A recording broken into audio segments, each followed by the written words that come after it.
Vasco ഡിഗാമയോട് കച്ചവടത്തിന് എതിർപ്പ് കാട്ടിയ ഭരണാധികാരിയാണ് കോഴിക്കോട് സാമൂതിരി. സാമൂതിരിയുടെ സമുദ്രപ്പടയുടെ തലവൻ ആയിരുന്നു കുഞ്ഞാലിമരയ്ക്കാർ. പോർച്ചുഗീസുകാർക്കെതിരെ അറബിക്കടലിൽ തേരോട്ടം നടത്തിയവരായിരുന്നു കുഞ്ഞാലിമരയ്ക്കാർമാർ. കുഞ്ഞാലിമാരുടെ ആസ്ഥാനം കോട്ടയ്ക്കൽ ആണ്.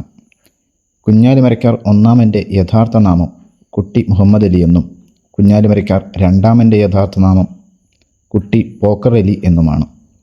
ഇന്ത്യൻ തീരത്ത് ആദ്യമായി ഒരു നാവികസേന രൂപീകരിച്ചത് കുഞ്ഞാലിമരയ്ക്കാർ രണ്ടാമനാണ്. പട്ടുമരയ്ക്കാർ, പടമരയ്ക്കാർ എന്നീ പേരുകളിൽ അറിയപ്പെടുന്നത് കുഞ്ഞാലി മൂന്നാമനാണ്. 1571 പോർച്ചുഗീസുകാരിൽ നിന്നും ചാലിയം കോട്ട പിടിച്ചെടുത്തത് കുഞ്ഞാലിമരയ്ക്കാർ മൂന്നാമനാണ്. സാമൂതിരിയുടെ കണ്ടത്തിലേക്ക് നീട്ടിയ പീരങ്കി എന്നറിയപ്പെടുന്ന കോട്ടയാണ് ചാലിയം കോട്ട. കുഞ്ഞാലിമരയ്ക്കാർമാരുടെ ആക്രമണം നേരിടാനായി 1531 പോർച്ചുഗീസുകാർ നിർമ്മിച്ചതാണ് ചാലിയം കോട്ട. ചാലിയം കോട്ട നിർമ്മിക്കാൻ നേതൃത്വം നൽകിയ പോർച്ചുഗീസ് വൈസ്രോയിയാണ് നുനോ ഡ കുൻഹ. ഇന്ത്യൻ സമുദ്രത്തിലെ അധിപൻ എന്ന ബിരുദം സ്വീകരിച്ചത് കുഞ്ഞാലിമരയ്ക്കാർ നാലാമനാണ്. കുഞ്ഞാലി നാലാമൻ്റെ യഥാർത്ഥ നാമം മുഹമ്മദ് അലി മരയ്ക്കാർ എന്നതാണ്. 1600 കുഞ്ഞാലിമരയ്ക്കാർ നാലാമനെ ഗോവയിൽ വെച്ച് പോർച്ചുഗീസുകാർ വധിച്ചു.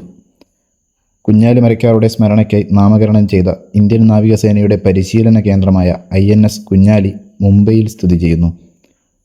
കുഞ്ഞാലിമരയ്ക്കാരുടെ സ്മരണാർത്ഥം സ്റ്റാമ്പ് പുറത്തിറക്കിയത് 2000-ലാണ്.